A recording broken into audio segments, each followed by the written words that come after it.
Наркополицейские коми и бывшие нарко- и алкозависимые сдали нормы ГТО. Причем сделали это вместе. В состязательном варианте флешмоб прошел впервые. И пусть сами участники назвали встречу праздником спорта, конкуренция и соревновательный дух все же присутствовал. Александра Маркина обо всем по порядку.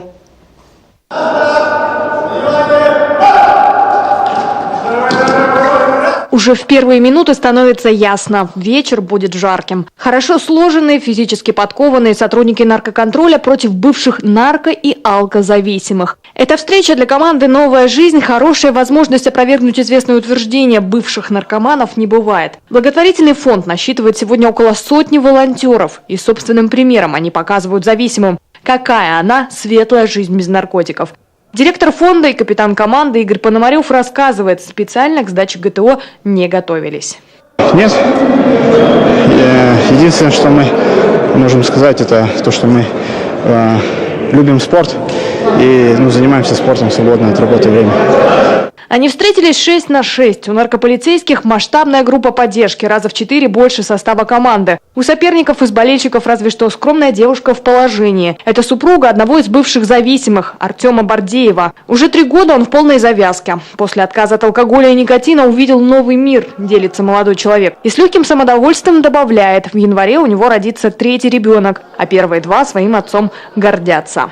Конечно, они видят, что отец пример для них, что он не курит, не пьет, занимается спортом, и они очень рады, они гордятся, даже пример ставят в школе.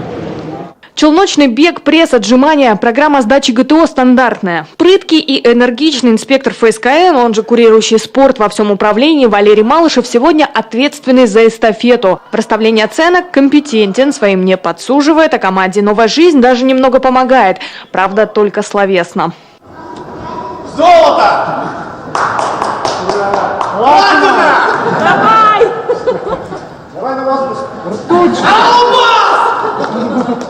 Во всех видах подготовки лучшими оказались сотрудники наркоконтроля. Наркополицейский Михаил Можигов побил практически все рекорды. За минуту 59 раз пресса, 56 отжиманий и 30 подтягиваний. Отставание команды «Новая жизнь» смело можно назвать незначительным.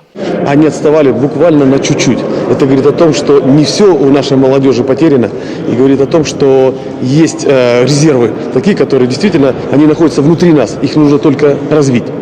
И результат сегодняшней сдачи ГТО показал, что подтягиваются свыше 30 раз. Пресс делают за минуту свыше 60 раз. Прыгают в длину 2,5 метра. Это просто здорово. Эстафету у ФСКН и «Новая жизнь» приняли от отделения МЧС. Наркоборцы, в свою очередь, передали право сдать программу физподготовки МВД и Минздраву. Александра Маркина, Олег Юшков, телеканал Юрган, Сыктывкар.